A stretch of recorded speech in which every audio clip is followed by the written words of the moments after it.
Сәлем достар! Бүгін сіздерге құлпынай балмұздағының рецептісін ұсынамын. Менің каналыма тіркеліп, лайк басуды ұмытпаңыз. Термомикс чипында фруктовое мороженое деген рецепт бойынша әзірлейміз. Ең бірінші бізге қант пудрасы қажет.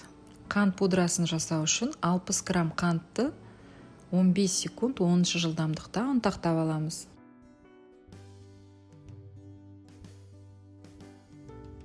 «500 грамм мұзға қатырылған құлпынай саламыз. Балмұздаққа қосатын жидегіңіз міндетті түрде мұзға қатырылған болуы қажет. 15 секунд 8 жылдамдықта араластырамыз.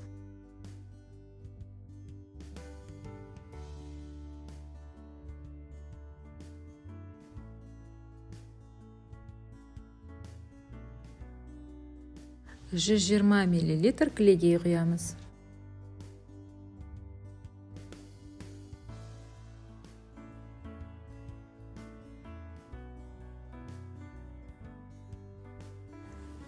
«40 секунд 5 жылдамдыққа қойып, күрекшемен араластыруға көмектесеміз.